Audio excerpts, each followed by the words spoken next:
Every transfer window has that one transfer saga that just refuses to end and it pisses everyone off. And this time around, it's the Julián Álvarez to Barça transfer saga. At one point, you had dudes analyzing the roads Julian was driving on to get more details on the transfer. Before the World Cup, Atletico were beefing with Barça on Twitter like troll accounts. You see, on one side you have Barça, who desperately need a striker, and who better than Julián Álvarez, a player in his prime capable of creating something out of nothing. Julián Álvarez! Wow! A player who has dreamt of playing for Barça. ¿Y tu equipo de qué sos hincha? River, del Barça, de Calchín, bueno, y Argentina. Someone that can lead the front line for the next 5 years at a minimum. On the other side, you have Atletico, who have no reason to sell, especially to a rival. Then there's Alvarez, who's desperate to leave, and he only wants Barça. I actually found footage of Alvarez in his room after finding out he's still an Atletico Madrid player.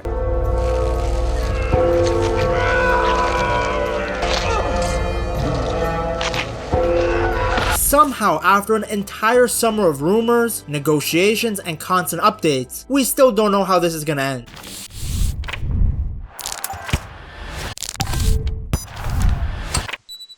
Now firstly, Julian has nobody to blame but himself for ending up in this predicament. Well, maybe he could blame his agent too. When he joined Atletico Madrid in 2024, he agreed to a 6-year deal with a 500 million euros release clause. Alvarez had already achieved basically everything. He won the treble, the World Cup, and established himself as one of the best young forwards in Europe. The dude casually won a World Cup in the middle of a season where he won the treble. What a beast. In fact, he had won a trophy in every single season of his professional career until he joined Atletico. The problem for Alvarez at City was that as good as he was, there was a Norwegian robot ahead of him in the pecking order named Erling Haaland. Alvarez could play alongside Haaland, behind him, or rotate with him. But this was never really gonna become his team. So in the summer of 2024, Atletico Madrid spent around 95 million euros to bring him to Spain. For Alvarez, this was the opportunity to finally become the main attacking star at a massive European club. Now in his first season, he was a beast. He got 29 goals and 8 assists in all competitions, 17 of those goals coming in La Liga. He was a monster in the Champions League too, getting 7 goals and 1 assist in 10 matches, including that beautiful golazo against that satanic institution that is Real Madrid. These numbers were quite impressive considering Atletico were eliminated in the round of 16. The next season though, his numbers dropped like my balls during puberty. He got 20 goals in all competitions, but only 8 of them came in the league. He was once again a beast in the Champions League though. He looked great against Frankfurt and Inter, scored the equalizer versus PSV. Then in the round of 16, he completely dunked his nuts on Spurs across both legs. Oh dear, Kinski again!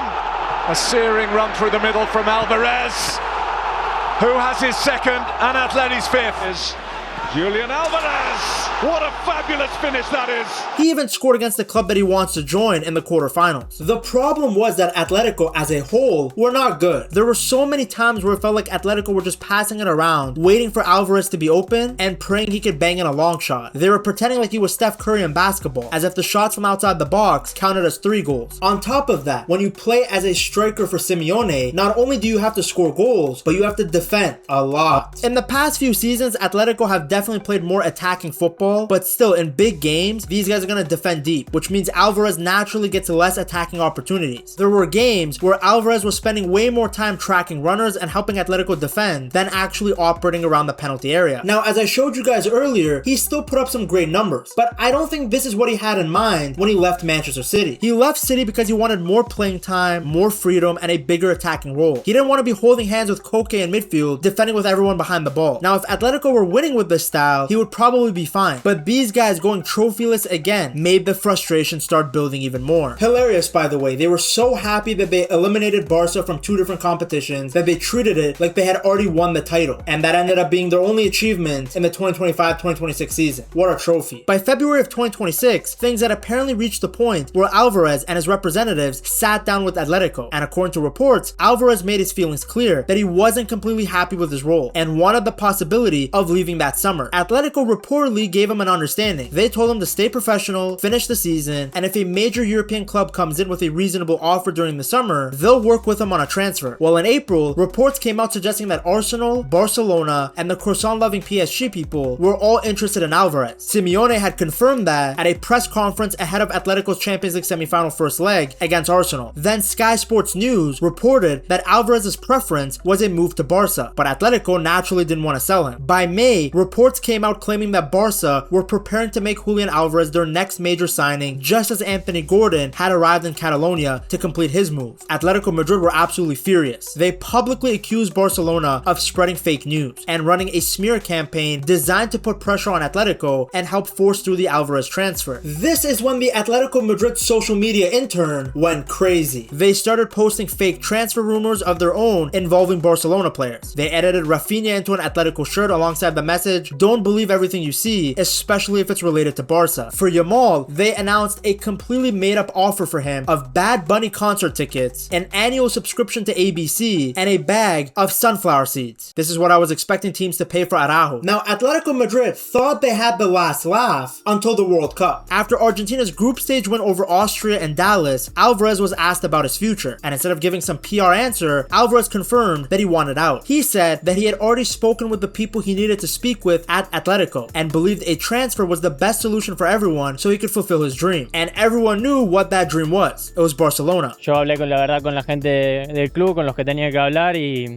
Si sea algo bueno te vas. No, creo que lo mejor para todos es una transferencia y quiero cumplir mi sueño. Once Alvarez publicly made it clear that he wanted to leave, Barca finally made their move. They reportedly submitted an opening offer worth around 100 million euros. You would think that for a player who wants out, 100 million euros would at least start a conversation, but Atletico Madrid didn't even entertain it, and I don't blame them, to be honest, because Alvarez was still under contract until 2031. The contract also included an enormous release clause worth more than 500 million euros. So Atletico were basically saying either pay the release clause or go back to putting Hamza Abdelkarim up front. Atleti responded, there is no amount of money to which Barca can buy Julian. He will not be transferred to Barcelona. Either they pay the release clause, 500 million euros, or there is no deal. Alvarez was furious about this because from his perspective, Atletico had gone back on their word. He believed there had been an understanding earlier in the year that if he stayed professional, finished the season, and a reasonable offer arrived in the summer, Atletico would at least negotiate his departure. Barca had now put around 100 million euros on the table, and instead of negotiating, Atletico basically shut the door completely. Things got even worse in August. After finishing his post-World Cup holiday, Alvarez returned to Madrid for preseason, but La Araña wanted answers. He expected to sit down with Diego Simeone and Atletico CEO Miguel Ángel Gil Marín and finally figure out how he was going to leave the club. Except when he arrived, reportedly, neither of them were there. These guys ghosted him. Gil Marín was reportedly away on business, while Simeone was still finishing his holiday in Ibiza. And Alvarez apparently saw that as Atletico wasting time, which isn't a surprise considering that's their specialty on the pitch. According to reports in Spain, he completely lost his patience at the training ground. He became angry with the club representatives and made his position extremely clear before leaving. "Don't count on me" is reportedly what he said. Now, Alvarez did finally get his meeting with Simeone, where he reportedly told him directly that he doesn't want to play for Atletico anymore, while Simeone kept repeating to him that he's an important member of his project. So now we had a complete stalemate. If Julian Álvarez really wants to leave, he has to pull an Alexander Isak. In the summer of 2025, Isak decided he wanted to leave Newcastle and join Liverpool. Liverpool wanted him badly and eventually came in with an enormous opening offer worth around 110 million pounds. Newcastle immediately rejected it. Their message was basically the same one Atletico were giving Barcelona. Then Isak started putting pressure on the club himself by not showing up to training. He missed a friendly against Celtic, didn't travel on the club's preseason tour of Asia, and eventually went to Spain, where he trained by himself at his former club Real Sociedad. Alvarez is now in the same position, so if he wants to speed things up, he's gonna have to take a play from Isak's playbook. While Atletico Madrid are showing Julian Álvarez no love, I want to show some love to you guys. So shout out to our newest channel member. Thank you, Miguel Lucifer Fermin 0724, for joining the Pet Talks community. Miguel now gets access to dark web football on PedTalksSports.com. It's a website you can all access, but channel members get access to these specifically made articles that include information information and stories that never make it into my videos. It's literally only for members. And secondly, he now gets access to our premium Discord. He can avoid a bunch of the morons on YouTube in the comment sections and the weirdos on Twitter by joining a community of like-minded individuals. Thank you again for the support, and I hope more of you join us. Now you guys might be wondering, is Julián Álvarez really worth all this trouble? Well, for Barca, yes. Firstly, they need a striker. Lewandowski went to the Burger King League to play for Chirac, and Ferran Torres went to PSG to sit on the bench. So unless Barca want to try and win the Champions League with Logan Paul, I'm referring to Anthony Gordon, and Hamza Abdelkarim up front, then they gotta go get a striker. Then outside of necessity, Alvarez has everything Flick is looking for in a striker. He can run and has relentless energy, so not only does he give you goals, but he can start the press from the front. The other factor is that Alvarez is not a short-term solution. This is a guy entering his prime. Barcelona's financial situation has improved enough that they can finally start thinking about these massive transfers again. Rafinha, Alvarez, Yamal is a hell of a front three, especially since Alvarez can play anywhere across the attack, so these guys can rotate mid-game the way PSG's front three rotates. Alvarez is like a number 9 and 10 combined, because he's extremely comfortable dropping deeper and getting involved in the build-up. He can come towards the ball, combine with the midfielders, and then immediately turn around and attack the box. That's the type of fluid attacking football Flick loves, and it would also make Barcelona much less predictable. Then there's his shooting, and my god, it's orgasmic.